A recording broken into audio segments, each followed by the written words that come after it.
Langit sore di tanah Syam berwarna keperakan. Angin berembus lembut menyentuh pepohonan yang berzikir dalam diam. Di tengah kesunyian itu, berdiri seorang nabi yang seluruh tubuhnya bergetar oleh zikir. Yahya bin Zakaria. Manusia yang tidak pernah tertawa lepas karena takut pada Allah, manusia yang disebut Al-Quran Sayyidan wa Hasuran, pemimpin yang menahan diri dari hawa nafsu. Dialah yang oleh sebagian mufasir disebut bayangan dari kezuhudan Isa, seorang nabi yang hidup sederhana, berkulit kering oleh puasa, matanya cekung oleh malam-malam panjang dalam sujud. Dalam Qisas Al-Anbiya karya Ibn Katsir disebutkan bahwa Yahya adalah nabi pertama yang dihidupkan dengan kalimat cinta kepada Allah sebelum ia lahir. Ketika Zakaria berdoa memohon anak, Allah berfirman, "Kami berikan kepadamu kabar gembira tentang seorang anak bernama Yahya yang belum pernah kami berikan nama serupa kepadanya." Surat Maryam ayat 7. Sejak kecil, Yahya tidak tertarik pada dunia. Dalam Ihya Ulumiddin, kitab Zuhud wal Wara', Imam Al-Ghazali mengutip athar bahwa Yahya tidak pernah makan kenyang, tidak pernah tidur nyenyak, dan tidak pernah memandang wanita dengan syahwat. Jiwanya hidup sepenuhnya untuk mensucikan hati manusia. Suatu hari, di antara kesunyian ibadahnya, Allah mentakdirkan sebuah pertemuan yang tidak pernah dialami oleh nabi lain. Pertemuan itu akan mengungkap rahasia gelap yang tersembunyi di balik sejarah manusia. Dalam Talbis Iblis, Ibn Al-Jauzi menulis bahwa iblis memiliki kebiasaan mendatangi para nabi bukan untuk meminta ampun, tetapi untuk membuktikan dirinya benar. Ia mendatangi Nuh, Musa, Isa, dan nabi-nabi lain, tulis Ibn Al-Jauzi.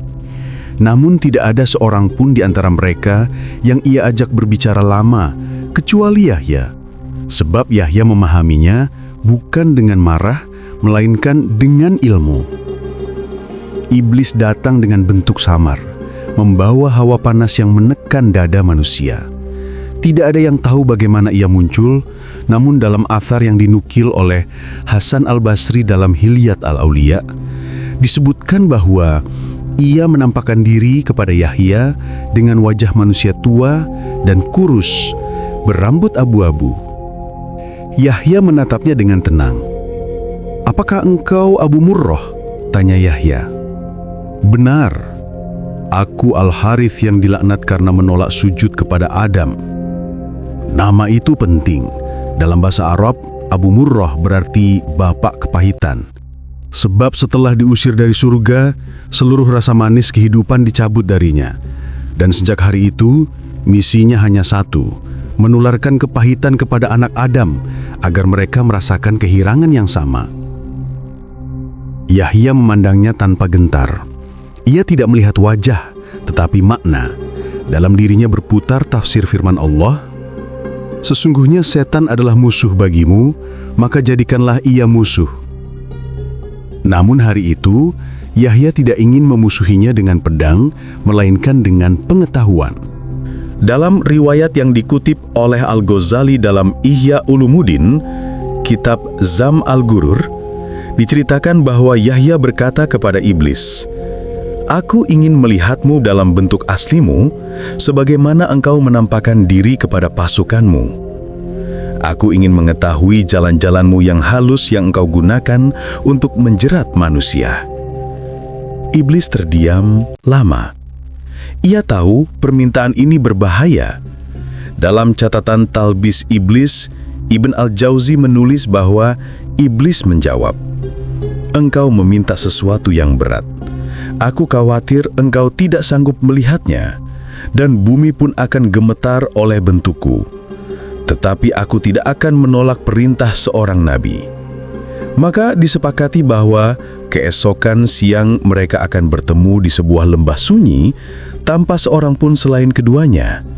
Ketika siang itu tiba, langit mendung tipis. Burung-burung diam, angin berhenti.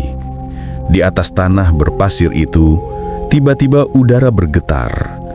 Bau besi terbakar tercium, dan suara seperti dengusan nafas berat memenuhi lembah. Yahya berdiri tegak, matanya tertuju ke depan. Dalam Asar Hasan Al-Basri disebutkan, tiba-tiba muncul sosok yang tidak dapat dibandingkan dengan makhluk manapun di bumi. Tubuhnya seperti babi, wajahnya seperti kera, matanya panjang hingga ke pipi, mulutnya terbelah sampai telinga, rambutnya berdiri ke atas seperti duri besi. Dalam tafsir Ibn Al-Jauzi, setiap bagian tubuh itu memiliki makna simbolik. Tubuh babi melambangkan kerakusan dan ketamakan. Wajah kera melambangkan kebodohan yang meniru tanpa ilmu. Mata yang panjang melambangkan pandangan terhadap dosa. Rambut berdiri ke atas adalah tanda kesombongan yang menolak sujud. Namun bukan itu yang paling menakutkan. Iblis memiliki 4 tangan. 2 di bahu, 2 di dahi, dan setiap tangan membawa alat berbeda. Di pinggangnya tergantung cangkir-cangkir kecil berwarna-warni, di tangannya tergenggam lonceng besar, di atas kepalanya terdapat telur raksasa dari besi, dan bajunya robek penuh lambang berhala Majusi. Semua itu, menurut Ibn Al-Jauzi dalam Talbis Iblis, adalah metafora dari perangkat-perangkat dosa. Yahya menatapnya dalam diam, lalu berkata dengan suara lembut, "Abu Murrah, jelaskan kepadaku makna dari semua benda yang melekat padamu, agar aku tahu bagaimana engkau menyesatkan anak Adam." Iblis menunduk sejenak, lalu berkata, "Benda ini di bajuku adalah tanda Majusi. Akulah yang membuat mereka menyembah api. Aku menanamkan keyakinan bahwa di balik cahaya api ada kekuatan yang lebih cepat menjawab daripada doa." Yahya mengangguk. Ia paham, penyembahan api bukan hanya bentuk ritual, tapi lambang dari penyembahan diri dan ego, karena api selalu ingin naik, sebagaimana nafsu ingin tinggi. Dalam Ihya Ulumuddin, Al-Ghazali menulis, api adalah tamsil bagi sifat angkuh. Maka siapa yang hatinya diisi dengan keangkuhan, di dalam dirinya telah menyala api iblis.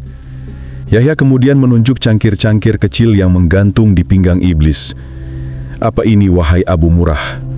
Iblis tersenyum miring. "Itulah wadah syahwat. Aku tuangkan di dalamnya rasa manis dunia, warna harta, dan aroma wanita. Dengan itu aku menjerat manusia. Cangkir putih untuk kesenangan, cangkir hitam untuk kemarahan, cangkir merah untuk nafsu, cangkir hijau untuk ambisi, dan cangkir kuning untuk tipu daya cinta." Ia menatap Yahya dan menambahkan, "Ketika seseorang tidak bisa aku goda lewat wanita, aku datang lewat harta haram. Bila ia tetap kuat, aku datangi dengan musik dan minuman. Aku tahu setiap manusia punya pintu." Yahya lalu berkata, "Dan lonceng besar di tangan kirimu itu?" Iblis menjawab, "Itu adalah alat pemanggil manusia. Ketika mereka bernyanyi, menari, dan berpesta, aku ikut menabuh lonceng ini. Suaranya bercampur dengan gendang dan seruling mereka, hingga mereka lupa pada Allah. Itulah yang disebut lahu al-hadith, hiburan yang melalaikan, yang disebut dalam Al-Quran." Dalam Talbis Iblis, Ibn Al-Jauzi menjelaskan bahwa musik dan nyanyian yang menimbulkan kelalaian menjadi pintu bagi bisikan setan. Namun beliau tidak mengharamkan nada atau seni itu sendiri, melainkan ketika ia menggeser hati dari zikir menjadi goflah atau lalai. Setiap kali mereka bertepuk tangan dan menghentakkan kaki, kata Iblis, aku tambahkan semangat di dada mereka. Aku jadikan mereka lebih berani terhadap dosa, sampai mereka lupa pada air mata. Yahya menunjuk telur besar di kepala Iblis. Apa arti benda itu? Iblis menjawab, itu adalah simpanan rahasiaku. Di dalam telur itu tersimpan hawa nafsu yang aku jaga, sebagaimana engkau menjaga imanmu. aku menjaga hawa nafsuku." Yahya bertanya lagi, "Lalu besi panjang di tengahnya, itulah alat untuk membolak-balik hati orang soleh. Aku tiupkannya ke dada mereka agar mereka merasa aman dari dosa. Sekali mereka merasa cukup dengan amalnya, maka aku telah menang." Dalam Ihya Ulumuddin, Imam Al-Ghazali mengulas kalimat serupa. Setan tidak pernah lebih senang daripada ketika seorang ahli ibadah mulai menganggap dirinya selamat. Rasa aman dari dosa adalah dosa paling halus. Yahya menunduk. Ia tahu kebenaran kata itu. Banyak orang beribadah bukan karena cinta, tapi karena takut neraka. Dan ketika rasa takut itu hilang, datanglah kesombongan yang lebih halus dari debu. "Wajahmu buruh sekali," kata Yahya akhirnya. "Mengapa demikian?" Iblis mengangkat kepalanya dan menjawab, "Karena aku dulu dari golongan malaikat. Aku bersujud selama 400.000 tahun tanpa mengangkat kepala. Namun ketika diperintah sujud kepada Adam, aku menolak. Maka Allah mengubah wajahku menjadi seperti ini. Ketahuilah, keburukanku adalah pantulan kesombongan."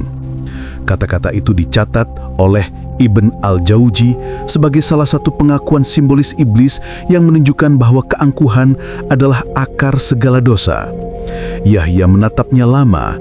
Ia tidak menjawab, hanya teringat firman Allah, "Bukankah aku telah memerintahkan kalian, wahai anak Adam, agar tidak menyembah setan? Sungguh, ia adalah musuh yang nyata." Quran Surat Yasin. Namun hari itu, bukan sekedar firman yang ia dengar, melainkan pengakuan langsung dari makhluk yang dilaknat. Setelah lama berbicara, iblis berkata, "Wahai Nabi Allah, engkau telah melihat wujudku. Tidak ada manusia yang melihatnya dan tetap berdiri kecuali engkau. Sekarang izinkan aku pergi." Yahya menatapnya. "Tunggu dulu Abu Murrah, aku ingin satu hal lagi. Katakan padaku rahasia terbesar yang membuatmu paling senang dan paling kuat."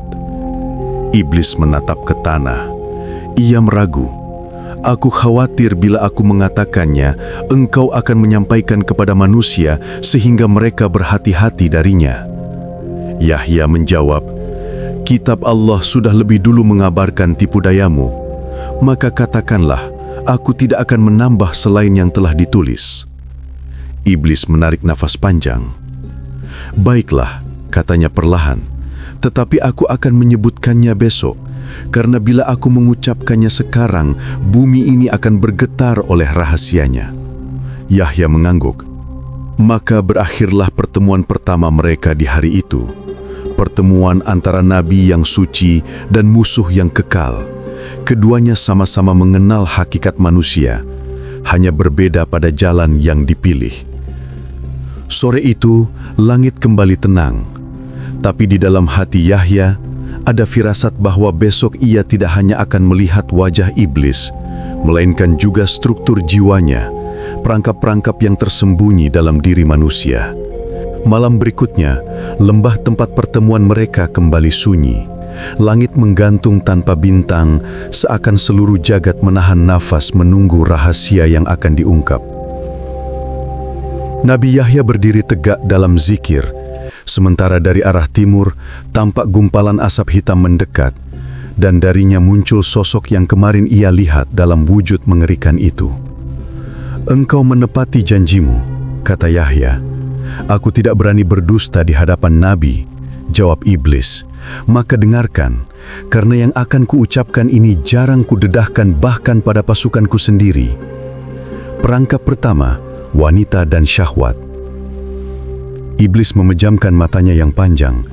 "Wahai Nabi Allah," katanya pelan, "tidak ada senjata yang lebih tajam dari wanita. Aku tidak berkata karena mereka buruk, tidak, tetapi karena di dalam diri mereka tersimpan daya yang mampu menundukkan lelaki yang paling kuat imannya. Dalam Talbis Iblis, Ibn al-Jauzi menulis, di antara tipu daya setan ialah menjadikan pandangan terhadap wanita tampak indah hingga ia mengalihkan hati dari mengingat Allah. Yahya menatapnya, apakah engkau menggoda wanita sebagaimana engkau menggoda lelaki? Iblis tertawa, suara tawanya seperti batu beradu. Aku tidak perlu menggoda mereka seperti aku menggoda lelaki. Aku hanya menyalakan sedikit rasa ingin dilihat, sisanya mereka yang melanjutkan. Mereka berhias, dan para lelaki pun terpikat. Maka dua jiwaku benturkan, satu dengan keinginan, satu dengan ketamakan. Dari situ lahir zina, iri, cemburu, dan kehancuran rumah tangga. Dalam Ihya Ulumuddin, Al-Ghazali menjelaskan, syahwat diciptakan bukan untuk dihapus, tetapi untuk diuji. Barang siapa menundukkannya dengan ilmu, ia naik derajat. Barang siapa menuruti tanpa kendali, ia jatuh lebih rendah dari binatang. Yahya mengangguk, ia tahu kebenaran itu. Lalu ia berkata, namun ada wanita solehah yang menjadi penyelamat banyak lelaki. Iblis menatapnya murung. Mereka adalah luka dalam tubuhku. Setiap kali ada wanita yang menjaga kehormatan dan menundukkan pandangan, seluruh pasukanku kehilangan semangat. Yahya lalu menunjuk cangkir berisi cairan berwarna emas yang menggantung di pinggang iblis. Apa isi yang satu itu? Itu, kata iblis, adalah minuman dunia. Ia mengangkatnya, dan dari cangkir itu keluar aroma manis yang menipu. Dari sinilah lahir cinta terhadap harta, kedudukan, dan ketamakan. Aku tidak perlu memerintah manusia untuk berbuat dosa. Aku cukup membisikkan satu kalimat. Engkau pantas memiliki lebih. Maka mereka saling membunuh demi sesuatu yang tidak akan dibawa ke kubur. Ibnul Jauzi menulis dalam Talbis Iblis, tidak ada talbis yang lebih besar daripada menjadikan dunia terasa kekal, padahal ia fana. Manusia memahat kubur dengan tangannya sendiri dari setiap dirham yang dikumpulkannya. Yahya berkata lembut, namun dunia adalah ladang akhirat. Iblis mengangguk pelan. Benar, tetapi mereka tidak menanam. Mereka sibuk menghitung benihnya.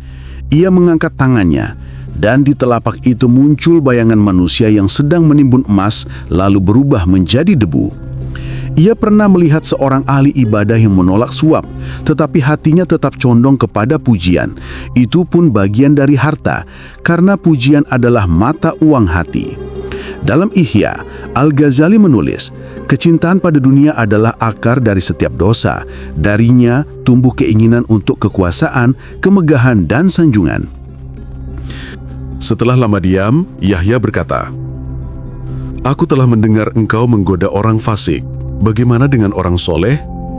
Iblis tertawa getir. Mereka adalah daging lezatku. Bila aku gagal menjatuhkan mereka melalui dosa, aku jatuhkan melalui amal. Yahya menatapnya dalam. Melalui amal? Ya, jawab iblis. Aku datang kepada mereka setelah sholat malam, lalu kubisikkan, engkau telah lebih baik dari orang lain, maka hilanglah nilai amal itu.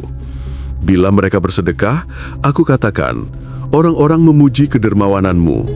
Bila mereka membaca Al-Quran, aku katakan, suaramu merdu. Ibn al-Jauzi menyebut dalam Talbis Iblis, setan menaburkan riya seperti debu pada amal orang yang tidak waspada. Ia tidak membatalkan amal dengan dosa, tetapi dengan rasa bangga terhadap amal itu sendiri. Al-Ghazali menulis dalam Ihya, riya adalah syirik kecil yang tersembunyi. Siapa yang beramal karena manusia, maka ganjarannya ada pada manusia itu, bukan pada Allah. Iblis berkata, aku tidak perlu banyak tenaga, cukup aku tiupkan perasaan cukup pada mereka. Saat mereka merasa telah menjadi ahli ibadah, maka aku telah mengikat mereka dengan tali kesombongan. Kemudian Yahya berkata, dan apa perangkap yang paling halus yang engkau gunakan kepada manusia? Iblis tersenyum pahit. Rasa aman dari dosa. Ketika seseorang merasa Allah pasti mengampuni apapun yang ia lakukan, aku biarkan ia terus berbuat. Ia lupa bahwa ampunan memerlukan taubat. Begitu pula ketika seorang ahli ibadah yakin bahwa ia pasti diterima, aku tanamkan kesombongan dalam hatinya. Dalam Ihya, Al-Ghazali menjelaskan, harapan tanpa takut adalah tipuan, sebagaimana takut tanpa harapan adalah keputusasaan. Keduanya adalah bisikan setan di dua ujung jalan. Iblis berkata lagi, "Aku membuat manusia berjalan di antara dua tebing, putus asa dan tertipu. Bila ia jatuh ke salah satunya, aku menang." Yahya menunduk, memejamkan mata. "Engkau berperang dengan kesabaran yang panjang." Iblis menjawab, "Aku hidup dari hawa nafsu manusia. Bila mereka mengekangnya, aku lemah. Bila mereka menuruti, aku hidup kembali." Dalam Ihya, Al-Ghazali pernah mengutip kalimat bijak, "Hati adalah medan perang antara malaikat dan setan. Siapa yang menundukkan syahwat, ia memenangkan medan itu." Nabi Yahya mengerti kini, bentuk iblis yang mengerikan kemarin bukan sekedar fisik, melainkan cermin dari 5 penyakit hati manusia: syahwat, cinta dunia, kelalaian, kesombongan, rasa aman dari dosa. Setiap perangkap itu bukan benda di luar diri, tetapi cangkir-cangkir yang menggantung di hati manusia. Ketika manusia mengisinya dengan zikir, warnanya memudar. Tetapi bila diisi syahwat, ia bercahaya terang dan memanggil iblis kembali. "Apakah engkau pernah gagal menggoda manusia?" tanya Yahya. "Ya," kata iblis, "kepada mereka yang menangis di waktu sepi. Air mata yang lahir dari takut kepada Allah adalah air yang membakar sayapku." Dalam Talbith Iblis Ibnul Jauzi menulis, "Setan tidak dapat bertahan di tempat seorang mukmin menangis karena dosa. Ia lari sebagaimana anjing lari dari api." Yahya berkata, "Maka mengapa engkau tetap berusaha?" "Karena aku tidak mati sebelum manusia mati. Selama hawa nafsu ada, aku punya tempat tinggal." Yahya menatapnya dalam diam. "Engkau hidup dari syahwat kami, dan kami hidup dari ampunan Allah. Selama Allah menutup jalanmu dengan taubat, engkau tidak akan pernah menang." Iblis menunduk, wajahnya menegang. "Engkau telah mengetahui banyak, wahai Nabi Allah, namun masih ada satu rahasia terakhir, rahasia tentang bagaimana aku mendekati bahkan orang sepertimu." Yahya terdiam. Angin yang tadi tenang kini berembus dingin. "Katakan," ucap Yahya. Iblis memalingkan muka, suaranya rendah tapi tajam. "Tidak ada manusia yang sempurna dari godaanku, kecuali mereka yang tidak pernah kenyang." Yahya mengernyit, "Apa maksudmu?" "Ketika manusia makan berlebih, ruhnya berat dan matanya tertutup. Ia tidur panjang dan lupa malam-malamnya bersama Allah. Maka dari perutlah aku masuk." Kalimat itu menggetarkan lembah. Yahya memejamkan mata, menyadari bahwa bahkan dirinya pun tak luput dari ujian ini. Dalam Ihya, Al-Ghazali menulis, "Perut yang penuh menutup pintu hikmah, sebagaimana air yang tergenang menenggelamkan cahaya bintang." Yahya menunduk, hatinya gentar. Setelah lama diam, Yahya berkata, "Demi Allah yang menciptakanku, aku tidak akan meninggalkan dunia ini dalam keadaan kenyang." Kata-kata itu keluar seperti sumpah yang menggetarkan udara. Iblis terperanjat, wajahnya yang buruk menegang. "Engkau telah menutup celahku, tidak ada lagi pintu yang dapat kumasuki darimu," katanya marah. Yahya menatapnya lembut. "Aku tidak menutupnya dengan kekuatanku, tapi dengan rahmat Allah. Engkau hanya bisa masuk kepada hati yang lupa, sementara aku berusaha mengingat." Iblis menjerit kecil, suaranya menggema di lembah. "Wahai Yahya, engkau telah menipuku." "Bukan aku yang menipumu, Abu Murrah. Engkau sendirilah yang menipu dirimu, sejak hari engkau menolak bersujud kepada Adam." Ibn al-Jauzi menulis dalam Talbis Iblis, ketika setan menolak sujud, ia tidak menolak karena tidak mengenal perintah, tetapi karena merasa sujud akan merendahkannya. Itulah akar dari semua tipu daya yang lahir setelahnya. Iblis menunduk. Untuk pertama kalinya, suaranya terdengar seperti suara yang kehilangan daya. Demi Allah, Engkau telah membuatku malu di hadapan pasukanku. Tidak ada yang lebih aku benci daripada hamba yang tahu kelemahannya, karena dari situlah ia menjadi kuat. Ia berbalik, sayapnya yang robek mengepak perlahan. Namun sebelum pergi ia berkata pelan, "Aku bersaksi bahwa aku tidak akan pernah lagi mendekat kepadamu. Engkau telah menang dalam peperangan batin yang tidak terlihat. Tapi ingatlah wahai Nabi Allah, setelahmu akan datang umat yang lupa lapar, lupa malam, dan lupa Allah. Disitulah aku akan kembali." Yahya hanya menjawab dengan zikir, "La haula wala quwata illa billah." Lalu iblis pun lenyap, meninggalkan bau seperti besi terbakar. Langit menjadi terang, suara burung kembali. Hanya Nabi Yahya yang tetap berdiri dalam diam panjang. Hari-hari setelah pertemuan itu menjadi titik balik bagi Yahya. Ia memperbanyak puasa, memperbanyak tangisan, dan mengurangi tidur. Dalam Ihya, Al-Ghazali menulis bahwa zuhud sejati bukan meninggalkan dunia, tetapi mengosongkan hati darinya. Yahya kini mengajarkan kepada murid-muridnya tentang bahaya kenyang dan keamanan palsu. Ia berkata dalam salah satu khutbahnya, seperti yang dicatat oleh para tabi'in, "Wahai anak Adam, lapar adalah kunci surga dan kenyang adalah kunci tidur. Barang siapa tidur dari zikir, ia terjaga dalam kelalaian." Orang-orang yang mendengarnya menangis, tapi Yahya sendiri tidak menatap mereka. Ia selalu memandang tanah, seakan masih melihat bekas pijakan kaki makhluk yang dulu berbicara dengannya. Di setiap malam, ketika manusia lain tidur, Yahya duduk di atas batu menatap langit. Ia mengingat betapa kecilnya manusia di hadapan tipu daya setan. Ia menangis, bukan karena takut, tapi karena rindu. Rindu pada dunia yang bebas dari dosa, yang hanya dipenuhi nama Allah. Dalam Hilyat Al-Ulia, Hasan Al-Basri meriwayatkan, Yahya bin Zakaria tidak pernah makan tanpa menangis. Bila ia makan, ia berkata, "Ini hanya untuk bertahan hidup, bukan untuk menikmati dunia." Bagi Yahya, lapar bukan penderitaan, melainkan cara menjaga pintu hati tetap terbuka. Dia tahu, rasa kenyang menutup jalan doa, sementara lapar menumbuhkan kelembutan. Ia merasakan kedekatan dengan Allah yang tidak dapat dijelaskan dengan kata-kata.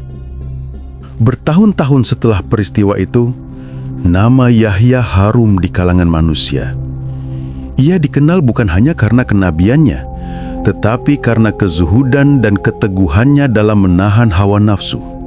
Bahkan dalam kisah-kisah para ahli tafsir, disebutkan bahwa tidak ada setan yang berani menampakkan diri lagi di hadapannya.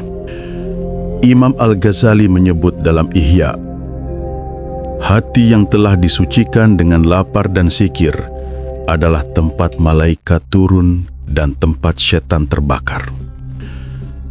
Dan Ibn al-Jauzi menulis dalam Talbis Iblis, "Ketika Yahya bersumpah tidak akan mati dalam keadaan kenyang, setan menangis. Ia berkata, 'Demi Allah, setiap kali manusia lapar karena Allah, aku kehilangan sepotong sayapku.